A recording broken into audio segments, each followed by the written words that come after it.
two of the most important stakeholders have been burnt in this process, namely the staff and your customers. Therefore, in any process to recover, you have to strongly engage both these stakeholders.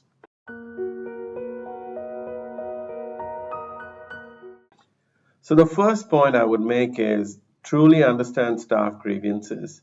They are completely on the front line at the coal face and they intuitively know exactly what is going wrong. So the way you would do that is quantitatively via anonymous surveys, and qualitatively you could also do it via staff discussions.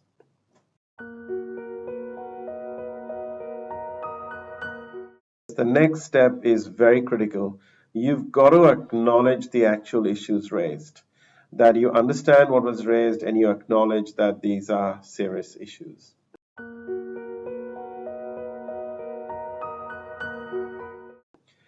The next stage is facilitate a customer strategy workshop and involve staff. Ideally, involve all staff, but if not, at least a good size sample of staff. And in this workshop, develop a truly inspirational vision and strategic direction based on customer focus and care. The key outputs from this session would be a planned customer experience statement that includes functional and emotional elements. Let me explain this. Functional is things like being timely, being reliable, being safe as an example. But the emotional aspects are really more important.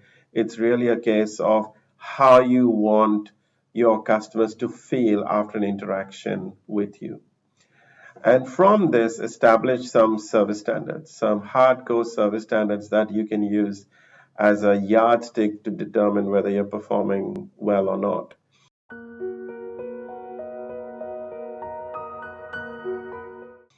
Once you develop your strategy, the next step is to engage your staff to creatively come up with initiatives to actually deliver this customer strategy. We call this bottom-up ideation. You can either tell staff to do something, but if you truly want to drive commitment, you've got to get involvement. And getting them involved in actually coming up with improvement initiatives is a great way to engage employees.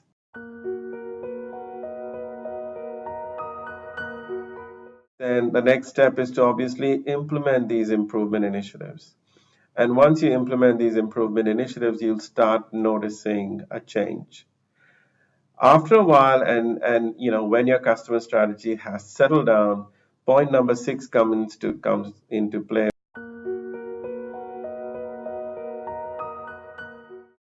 It's really a case of introducing a voice of the employee and a voice of the customer survey process to really track progress against the strategy you've actually developed.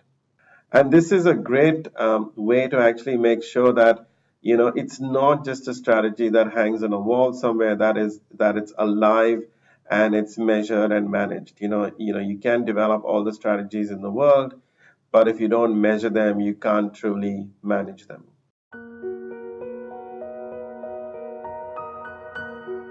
So once things have settled a bit, it's a great idea to establish a customer advisory panel that consists of actual clients and carers at each aged care home. And in this way, you can actually get a qualitative discussion going in terms of what initiatives you're planning to do, how well they are being implemented, and you can then get direct qualitative feedback in terms of whether your improvements are working or not working. But the most important thing is this key stakeholder now has a truly strong voice in the program.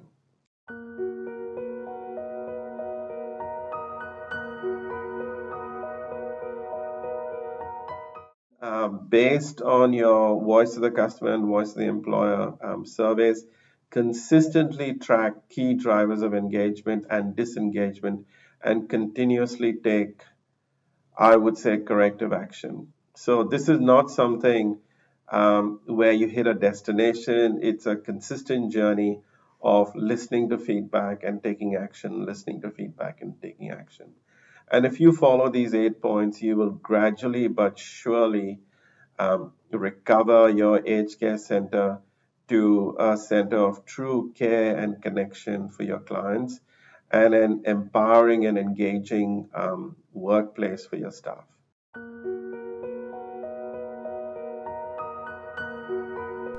Engaged strategy, unleashing the potential in organizations and individuals for over 10 years.